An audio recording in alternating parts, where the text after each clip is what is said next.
안녕하세요. 저는 올해 30대이고 결혼 5년 차의 여성입니다. 남편과 저는 사회생활을 하다가 만나게 되었어요. 제가 부모님과 일하는 식당에 점심시간마다 자주 찾아오던 남편은 어느 날 저에게 자신이 살면서 한 번도 이런 말을 부끄러워서 해본 적이 없는데 그쪽이 너무 마음에 든다고 제가 보고도 또 보고 싶어서 3개월이나 이 식당에 온 거라고 말을 꺼내더라고요.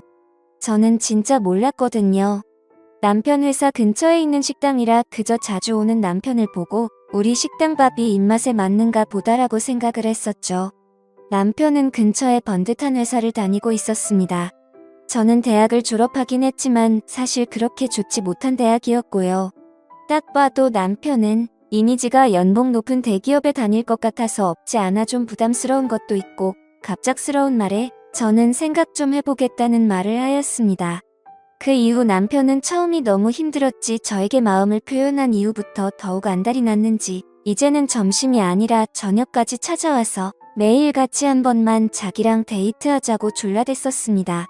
결국 저의 부모님도 알게 되시고는 너터 웃음을 지으시면서 그래 저렇게 매달리는데 한 번은 만나줘 보라고 말씀하시며 저 사람이 어떤 사람인지 기회는 줘도 되지 않겠냐는 말에 저는 기회는 무슨 그저 너무 잘난 사람이라 내가 나중에 까일까봐 걱정이라는 말에 부모님이 쓴 웃음을 지으시더군요.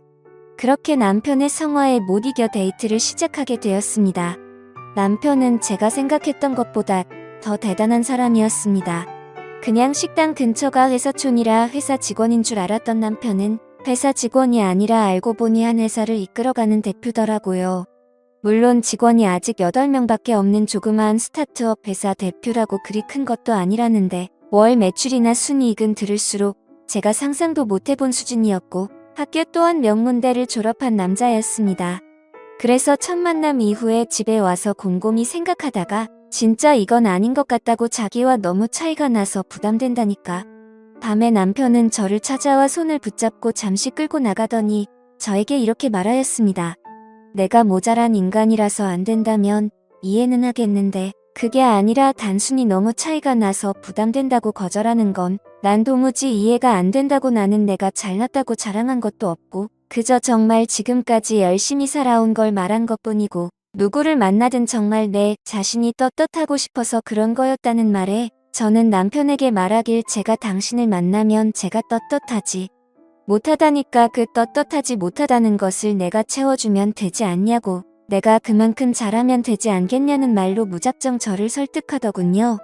저는 그런 남편의 끈질김도 끈질김이었지만 그렇게 자꾸 매달리니 가랑비에 옷 젖는 줄 모른다는 말이 맞는지 어느새 남편에게 정이 들어버려서 끝내 사귀게 되었습니다.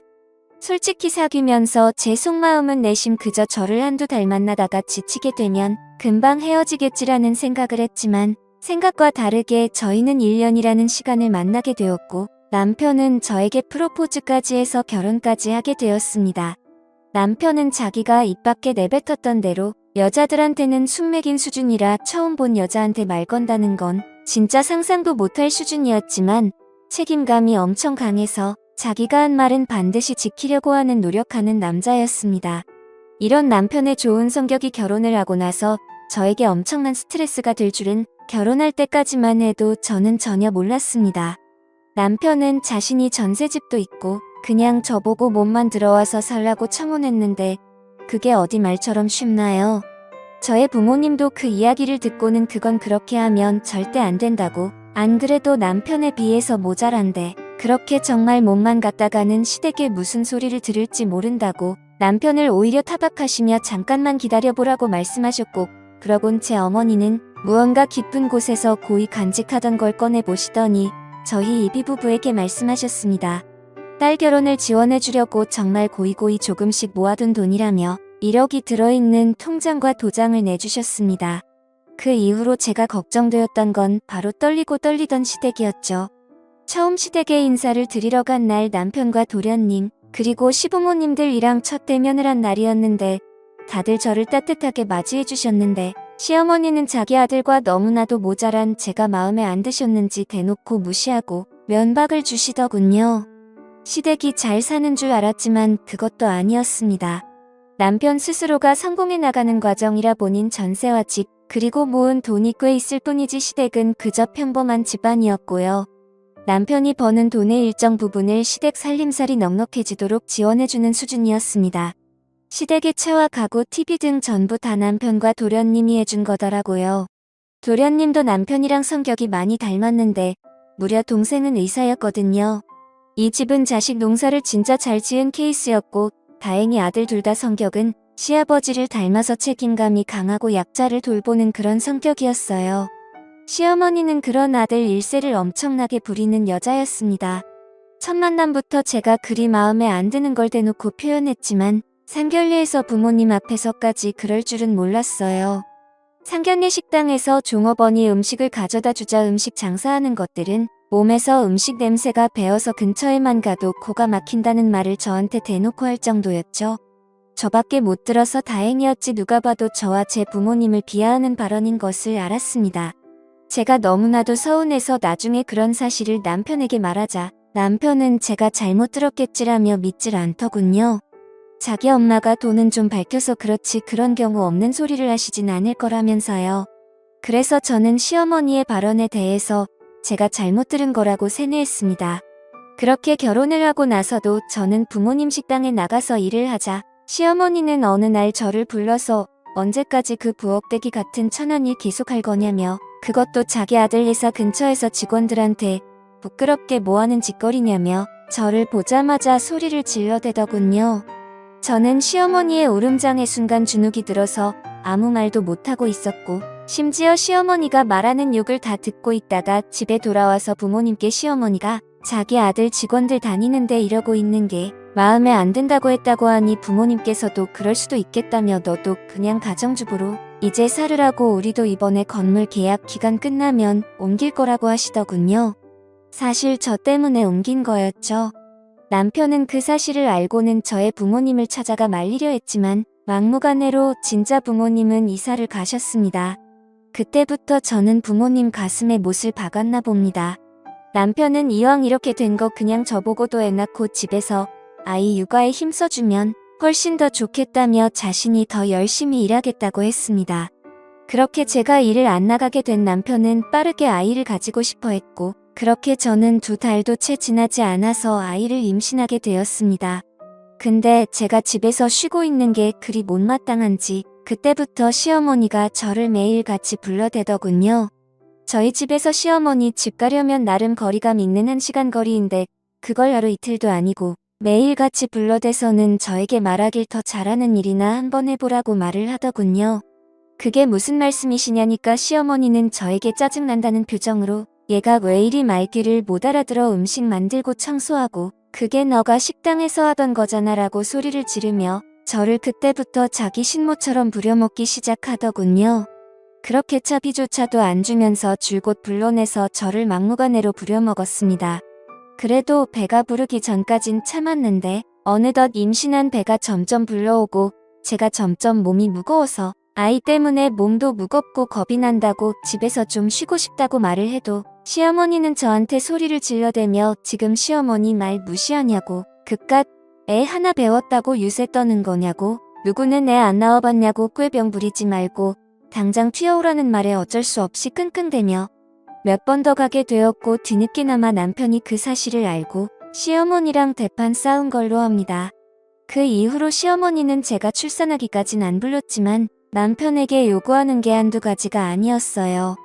매달 남편이 200만 원이나 용돈을 시어머니한테 챙겨주는데도 불구하고 생일이면 명품백을 받고 싶다는 등 누구 가족이 이번에 1,000만 원 들여서 하와이 여행을 갔는데 그렇게 좋았다는 등 비행기에서도 좌석 등급 중에 퍼스트 클래스가 그렇게 좋다면서 남편을 계속 압박하는데 저는 문득 아직도 기억나는 게 저랑 남편 아들은 저렴한 이코노미 좌석을 타고 어머니 아버지만 그 비싼 돈 있어도 타기가 부담된다는 1,000만 원도 넘는 퍼스트 클래스 좌석을 끊어들여서 유럽 여행을 간 적이 있습니다. 시어머니는 처음 퍼스트 클래스 좌석을 타고더니 앞으로 자기는 싸구려 저렴한 좌석은 못 타겠다며 좁디 좁은 이코노미 좌석을 타고 온 저희 부부에게 어찌나 자랑을 하는지 진짜 배알이 꼴리더라고요. 남편이 버는 돈을 마치 자기 주머니처럼 생각하며 남편을 만날 때마다 수시로 요즘 돈은 얼마나 들어오는지 물어보던 시어머니. 지금 다시 생각만 해도 치가 떨립니다. 압니다. 제가 얼마나 바보 같은지요. 돈 버는 남편이 그렇게 가만히 있는데 제가 시어머니랑 머리끄덩이 잡고 그렇다고 싸울 순 없었어요. 아니 미련하고 바보라서 용기가 안 났었던 게 맞았습니다. 그렇게 5년을 살았는데 둘째 도련님께서 드디어 장가를 가시게 되었습니다. 상대방은 도련님과 같은 의사라고 하더군요. 저희 둘째 도련님도 바보라고 해야 될지 착하다고 해야 될지 자신이 의사가 돼서 버는 모든 돈을 모두 시부모님께 맡기고 그 통장을 알고 보니 시어머니가 다 관리했다고 하더군요. 웃긴 게 결혼할 때 이 미친 시어머니가 그 둘째 도련님의 돈을 다 써버려서 집안이 아주 발칵 뒤집히며 난리가 났었죠. 뭐 시어머니 말로는 주식 투자한다고 어디 넘어가서 묻어놨는데 지금 오븐에 한 토막이 되어서 뺄 수가 없다며 난리치는 시어머니에게 시아버지가 이혼한다고 소리 지르고 집안이 아주 개판 난리가 났었습니다. 결국 착한 아들 둘이 그런 아버지를 말리고 도련님은 돈이야 뭐 다시 벌면 된다 말하고 제 남편이 급한 대로 일단 도련님에게 돈을 빌려주었습니다. 정말 이 사건 덕분에 그동안 시어머니가 관리하던 도련님 통장 그대로 돌려받았다네요. 새로 들어온 동서는 누가 봐도 저와는 완전 다른 당당하고 멋진 여자였습니다. 정말 저 같은 여자랑은 차원이 다른 본인 자신에 대한 자신감이 매사에 넘치는지 기죽지도 않고 자신감 있게 답변을 다 했고 시어머니는 그런 동서가 마음에 안 드는지 동서가 나가고 나서 이죽이면서 한다는 말이 어디 어린 것이 새파랗게 눈을 뜨고 또박또박 말대꾸를 하냐며 혼잣말을 하는데 참 진짜 자기 꼴을 모르더군요. 그때부터 시어머니의 어줍잖은 동서 길들이기가 시작되었습니다. 저한테 한 짓거리를 동서한테 똑같이 하려 했지만 동서는 저와 다르게 만만치 않았어요. 시어머니 전화를 대놓고 무시하며 일한다고 바쁘다고 받지도 않았어요. 그 이후로 동서가 저한테 전화가 와서 말하길 형님 그동안 어떻게 이런 걸 당하고만 사셨냐며 자기는 절대 이렇게 못 산다고 말하더군요. 그때부터 동서와 시어머니의 신경전이 시작되었죠. 시어머니는 대놓고 둘째 도련님 돈들을 들고 가려고 하셨고 맨날 명품이다 어디 가고 싶다고 말하면 동서는 결혼할 때 한 푼 안 보태주셔놓고 바라시는 게 너무 많으시다고 면박을 주더군요. 진짜 옆에서 어찌나 속이 시원하던지 대박. 시어머니는 동서에게 그 말을 듣고는 얼굴이 울그락불그락해져서는 시어머니 말이 말 같지 않냐고 소리를 질러댔고 동서 역시 안 진다는 말투로 말 같은 소리를 해야 말을 듣죠. 어머님이 어디 나가서 1,000만 원 벌어와 보세요. 자기들 결혼식에 주식 도박질이나 하시다가 아들 돈까지 다 날려서 사실상 도움 하나도 준 것도 없으시면서 맨날 명품의 해외여행에 현실적으로 드라마 좀 그만 보시고 이제는 좀 정신 차리시라고 동서가 시어머니에게 쏘아붙이자 내심 저의 남편과 둘째 도련님도 맞다고 생각하는지 동서를 말리기는커녕 아무 말도 안 하고 있자 시어머니는 아이고 늙으면 죽어야 된다고 하더니 갑자기 짐을 싸서 나가버리더군요. 와 그날 동서랑 전화하면서 너무 속이 시원해서 고맙다고 했었죠. 그러더니 결국 사고를 쳤습니다. 이 미친 시어머니가 둘째 도련님 집에 찾아와서는 도련님한테 전화해서 음식을 사왔는데 정말 맛있는 거라고 집에 놔두고 갈 테니 집 현관문 비밀번호를 받아서 아무도 없는 집에 문 따고 들어가 옷과 반지랑 돈 되는 귀중품 싸그리 도둑질해서 나간 거였죠. 뭐 자기 딴에는 자기 아들과 며느리가 고소하겠냐 싶었겠죠. 화가 나서 저질렀다는 건 아는데 저희 동서가 보통 동서인가요? 바로 경찰에 신고하고 잡혀 들어가자 장난이었다고 했지만 이미 몇 개는 팔아서 돈까지 쓰기도 했는데 화가 나서 저질렀다는데 그게 말이 됩니까? 시어머니는 동서를 째려보며 말했습니다. 니네 부모가 얼마나 막돼 먹은 부모들이길래 자식 새끼들도 이따위로 키웠냐고 말하며 갑자기 동서 뺨을 때렸고 동서는 맞자마자 그대로 시어머니의 뺨을 한 대도 아니고 2대를 후려 갈겼습니다. 동서의 이런 행동까지는 전혀 생각 못한 시어머니는 자기의 빨개진 뺨을 두 손으로 당황해하며 부여잡았고 그 시어머니를 차가운 눈빛으로 바라보며 동서는 말하였습니다. 지금 시어머니가 선을 넘어도 제대로 선 넘은 거라고 절대 합의란 없고 무조건 감옥 보낸다고 말하자 시어머니는 동서에게 뺨 맞은 현실이 아직도 믿기지 않은지 멍하니 있더군요. 저는 내심 속이 시원하면서도 저 역시 뺨까지 때릴 줄 몰랐던 이 상황을 어떻게 해야 할지 몰랐습니다. 사실 시어머니가 도가 지나치게 선을 넘은 건 맞았으니까요. 속으론 박수라도 치고 있었네요. 도련님과 남편도 시어머니가 명확히 잘못한 거라 뭐라 말도 못하고 속은 시원한 것 같긴 한데 자기를 낳아준 엄마니까 표현은 대놓고 못하는 그런 상황이 되자 시아버지는 막내 도련님 보고 미안해. 내가 달래주라고 말씀하시며 저에게도 집에 일단 돌아가라고 말씀하셨습니다. 그 이후로 시아버지는 동서에게 연락해 이번 일은 시아버지 얼굴을 봐서라도 한 번만 없던 일로 하자고 해서 탄원서하고 잘 처리했고 시어머니는 그 이후로 진짜 쥐 죽은 듯이 삽니다. 시아버지가 한 번만 더 집안 분란 일으키면 쫓아낼 거라고 으름장 났다네요.